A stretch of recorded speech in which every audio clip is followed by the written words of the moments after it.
هەردوو لا پابەند نەبوون وەکو پێویست، نا بەغدا توانیوێتی داخوازیەکانی خەڵکی هەرێمی کوردستان دابین بکە و نا حکوومەتی هەرێمی کوردستانیش 100% پابەندی ئەو یاسای بوجە بووە، لەبەرەوەی کە مەجبور بووە داخوازیەکانی گەلی کوردستان بە ڕێگایەکی تر دابین بکە کە لەوانەیە ئەوە نەبێت کە لە ئەسڵی ڕێکەوتنەکە هەیە. ئەو مادەی کە بەڕێز جەنابی حاکم سەرحان ئاماژەی پێکرد ضمنەن حەق ئەدا بە هەرێمی کوردستان کە نەوت بفرۆشێ بۆ ئەوەی کە پێداویستەکانی دابین بکە و بەشێکیشی بۆ خۆی هەڵگرێ. کەواتە هەرێمی کوردستان ئەم هەنگاوی کە دەینێت بەوەی کە سەربەخۆ نەوتی خۆی بفرۆشێت لە بەرژەوەندی هەرێمدایە بەوەی کە موچەی پێدابین دەکات پێداویستەکانی پێدابین دەکات. من وا نازانم تەواوی معنا بەرژەوەندی بێ ئەم قەرارە بۆ هەرێمی کوردستان، چونکە بەڕاستی ئێمە ببزانین مەسئلەی دارایی پەیوەندی بە مەسئلەی ئەمنی و مەسئلەی سیاسیشەوە هەیە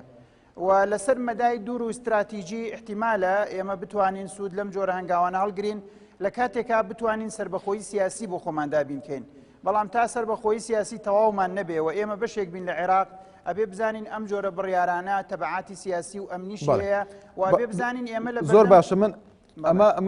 ئەم قسەی جەناب دکتۆر مستەنە دەمباتەوە بۆ لێدوانێکی عەلی بدێری کە ئەندامی هاوپەیمانی نیشتیمانی لە پەرلەمانی عێراق و ئێمە قسە لەسەر ئەم لیژنەیە دەکەین کە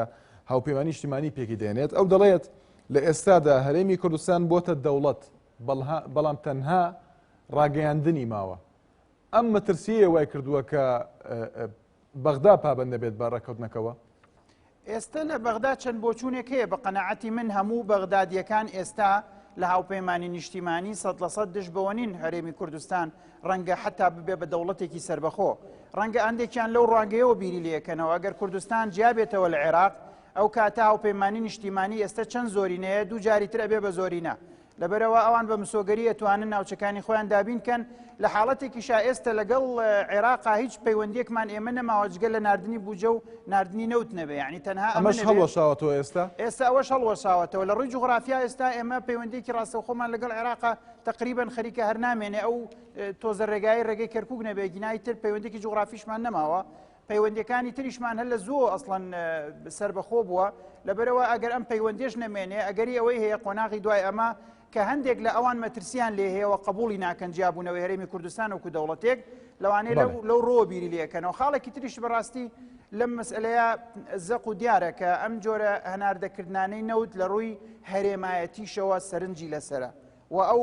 سەرنجە هەرێمایەتیانەش دیارە تەسیری لە بەغدا هەیە. بەغداش ئەو فشارانەی کە خاتە سەر هەرێمی کوردستان ڕەنگە هەمووی لەبەر قانون و یاسای بوجە نەبن، ڕەنگە بەشێکیشی لەبەر ئەو فشارە هەرێمایەتیان نەبن.